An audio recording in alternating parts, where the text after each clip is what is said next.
రేణుకా ఎల్లమ్మ కూడా ఉన్నది, పండుగలు చెయ్యాలంటుంది, దుర్గమ్మ ఉన్నది. అన్ని తెచ్చుకున్నావు, పెట్టుకున్నావు, ఎట్టి దాని వెయ్యి నువ్వు. ఎన్నేళ్ల పొద్దు అవుతుంది, నీ పిల్లలు నీ ఎత్తున్నారు, నీ పిల్లలకి అది ఏ దారి దొరుకుతలేదు చూడు. ఏ దారి దొరికింది చూపి నాకు. ఇంట్లో కొల్లారులో ఎంత ఆగమైతుంది చెప్పు. కంటికి బద్దారలో ఏడుస్తున్నావు. ఏ రోజు బాధపడని రోజుంది వాళ్ళ నువ్వు. నీవు చేత కాకుండా చేతనైనా గాని కూర్చొని తినేదానివి నువ్వు. మేమున్నాము తల్లి మేము చేస్తామనే వాళ్ళు కూర్చొని తింటుంటే నువ్వు కష్టపడి చేయాలి. అదే తల్లి మరి మీ దగ్గరకు వచ్చింది, అందుకే పరిష్కారం చేస్తారేమో మరి అని వాళ్ళు మీ దగ్గరకు వచ్చేది. ఆ బాలునికి ఏమంటే కాబట్టి చేపిద్దాం కానీ ఆమెకు అట్లా అవన్నీ ఏం తెలియదు, మళ్ళీ ఏం చేయమంటారు. ఏమి తెలియదు అంటే ఎట్లనే మరి మీరే చూడాలి, మీరే దొరుకుతాను పెట్టుకోవాలి, మీరు చూసుకోవాలి. బాలుని అసలు ప్రాబ్లం ఏందో చెప్పండి ఫస్ట్.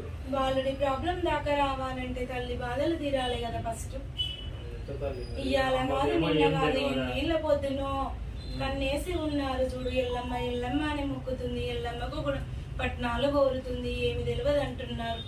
ఏమి చెప్పి నేను చేపిద్దును, ఎట్లా చేపిద్దును చెప్పురా.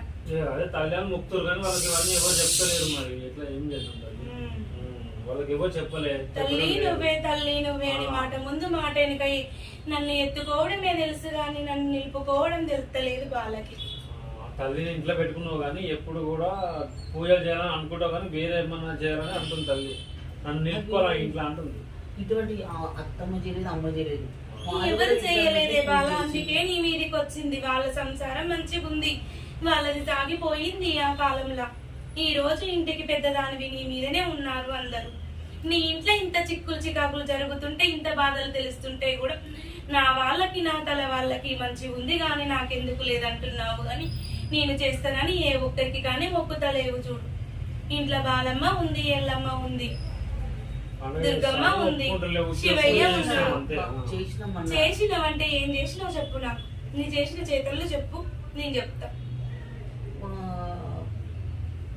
పిన్నమ్మ చేస్తే పెళ్ళి అయితే యాట తెచ్చి మరి మళ్ళీ చెప్పు.